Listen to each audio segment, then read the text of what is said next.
Sri Lanza Malto, bonjour à tous et à toutes.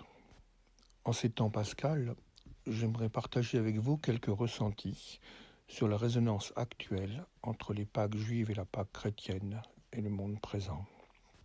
Avant la quarantaine, nous étions comme les Hébreux en terre de Mitzraïm, en terre d'Égypte, en train de fabriquer indéfiniment des briques.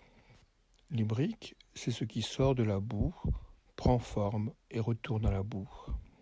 Et cela est ainsi parce que rien d'éternel ou d'immortel ne les traverse, ne se substantifie en eux. Chaque brique est donc condamnée à redevenir poussière. La loi de l'entropie est toute puissante. Il faut donc à chaque fois recommencer l'effort, réassembler la boue en briques, afin de lutter contre le mouvement de l'entropie. Jusqu'à la quarantaine, nous construisions des briques objets, des briques voitures, des briques concepts, des briques représentations, des briques émotives, qui sans cesse devaient être produites pour être consommées. Autrement dit, nos consciences sont encore et toujours prisonnières de la terre de Mitzraïm, esclaves du vide qui les contraint à reproduire toujours les mêmes gestes et les mêmes productions.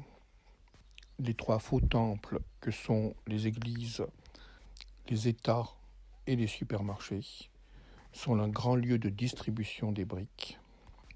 Les États produisent des briques normatives, les religions des briques rituelles. Les supermarchés proposent sans cesse des briques objets. Tout cela n'est donc que poussière. Et puis un jour s'est levé en Égypte Moïse, Moshe.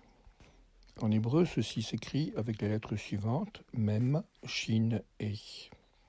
Le nom de Moshe, Moïse, lu à l'envers, peut se lire Hachem, le nom, et Shin, Mem.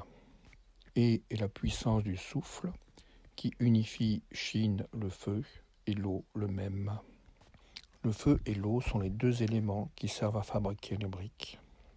Lorsqu'ils ne sont pas animés par le souffle, le feu et l'eau agissent en force contraire.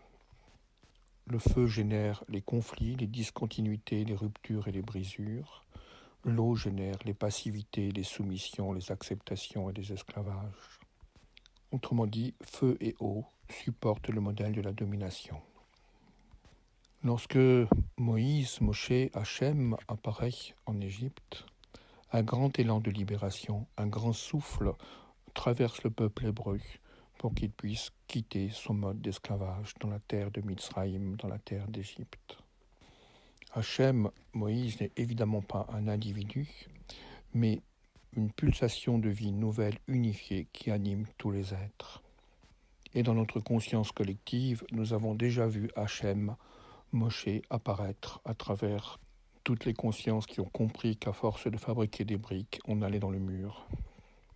À travers toutes les consciences qui savent pertinemment qu'on ne peut pas consommer 2 fois la planète par année pendant très longtemps et en toute impunité. À travers toutes les consciences qui tentent et ont tenté d'installer un nouveau mode de vie, plus fraternel, plus convivial, plus ouvert, un monde non productiviste, portant des valeurs d'unification et non plus de division.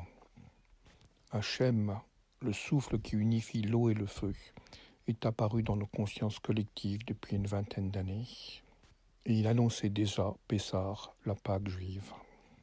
Ce mouvement de désocialisation, où chacun sort de ses routines, de ses habitudes, de ses modes de production, de ses états d'esclavage émotionnel, mental et physique, pour retourner dans sa propre maison à travers une mise en quarantaine. La pandémie nous permet donc de fuir le monde d'esclavage et nous avons été invités les semaines précédentes à traverser la mer Rouge de nos émotions, à revisiter le monde de nos désirs et de nos besoins, à faire voyager notre conscience du ventre au cœur en traversant le voile du diaphragme, à nous dépouiller de l'inessentiel, du superfétatoire, du compensatoire, pour nous tourner vers Hachem, le souffle d'unification de l'eau et du feu intérieur, qui guide chacun au sein de sa conscience vers de nouvelles possibilités d'être d'action et de manifestation. Choisir de suivre Hachem intérieur et laisser s'effondrer le système de production de briques de la terre de Mitzraïm. Bien sûr, les armées de Pharaon vont tenter de reprendre puissance sur leurs esclaves à coups de décrets, de lois, d'impositions, d'obligations et de contraintes.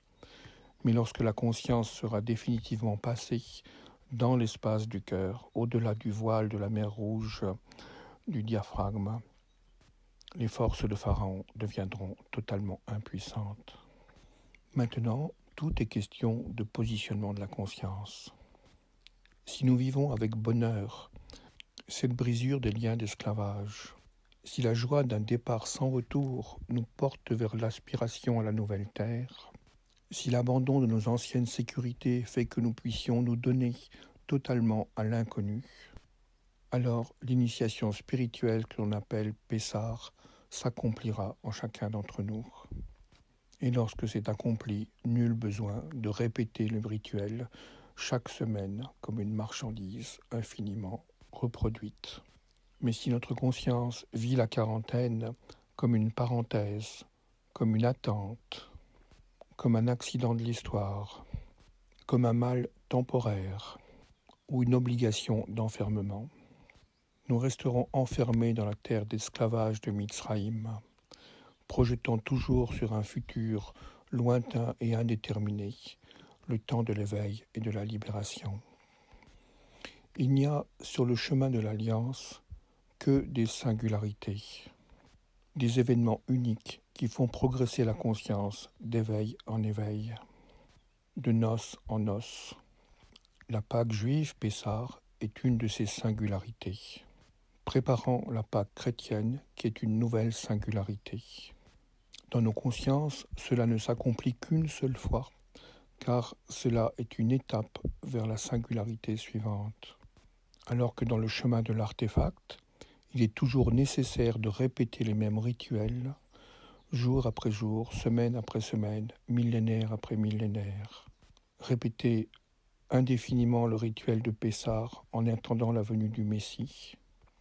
Répéter indéfiniment le rituel de Pâques en attendant la résurrection des morts. Tout cela est une immense mascarade interdisant l'accomplissement maintenant des promesses de Pessar et de Pâques. La voie de l'Alliance fonctionne donc par singularité, alors que la voie de l'artefact fonctionne par répétition.